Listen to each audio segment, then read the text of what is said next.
mtemo. Inini ndatukawo munda wenyu. Ndati munda wangu zvikanzi ndikati zvinenini zvekuti nditi munda wangu inini wana wangu wasikuzviziva zvizikuita zvikanzi aiwa kanimanya mtemo haisi nyaya yekuti kudini handi nyaya yekutoti tinongotaura bazvemunda wenyu handingoshandisishi mahara ndinokuona iwe ndinokuzviona ndati asi inini zvaida kuti zvitange zvadini zvasvika kuwana vangoti zvowana ini munozongodini munozongovataurira here ndobva ndati zvakanaka pakaindonyarara ndasiya nyaya yakadaro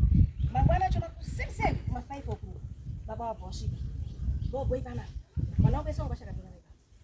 ndabuda mbari yangu ndaonana navo kuti manya mtemo bata iyi mari iyi asi ndisazodzima pandapinda muna pandakanga kufunga manje kuti inini $100 ndiyo mari yawakanditanidza asi ndisazodze munhu ba handizozvona ini ndazvifunga manje ndatumba muya ini ndapihwa mari ndanzi usazodze munhu saka zvinhu izvi zvinoda kufamba sei ndachizodza vana bvavati mai hamusi kuona ere kuti zvinhu zvinenge zvisazomiri mushepo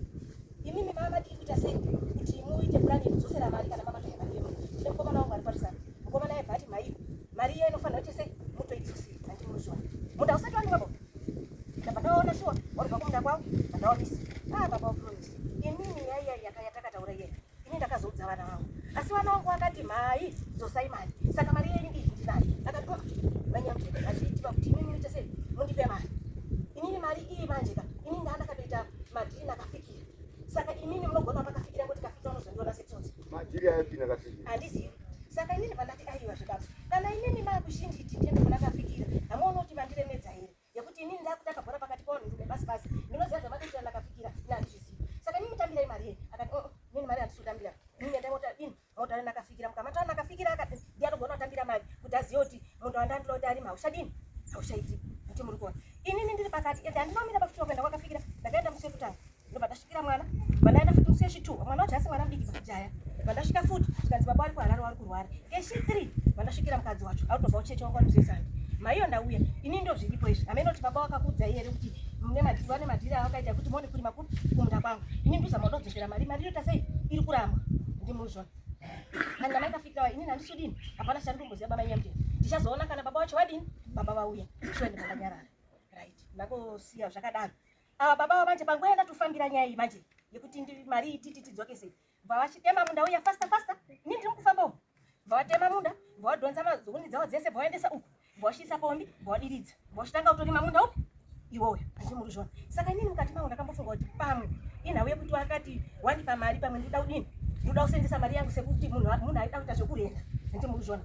pamwe kuti ndikaita zvekupiwa mari ndinoda kukwanisa kubhenefita kanga ndadini kanga ndarima handimuri zvona wabva warima wabvisa mapotatoes avo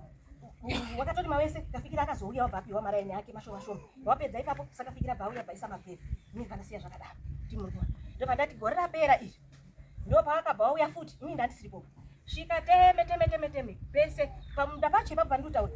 less than 100 meters nepamumba pangu munhu achitotema sanenge atotarisa kuti pamumba apa pane vanhu kanoti hapana teme huni dzese dzadziripo tuta mahuni dziwaneshi netract handimurikuona ingazosvika imi wana kosango rese zvatinenge rabva rapera padhoo apa tinodiniwo zvikanzinawana mhai isapana zvatiuziyawo mukomana aibvafona futi akati maiyo ndosokora ndakazvinini zvekuti saka imimi horaiti mukusiya zvakadaro ko mukazorara musipo tichamukatarimwe ogomange padhoo apa moti hatichazivi kuti simba racho roramba riri kubvepo pakuti imi makati tidzosere mari yacho yoramba kutambirwa saka zvirozama kutsanangura kuti pinda ndopandakazotona ndini beta ndidini ndifambe nenyaya yangu isvika kuno ofera ndapedza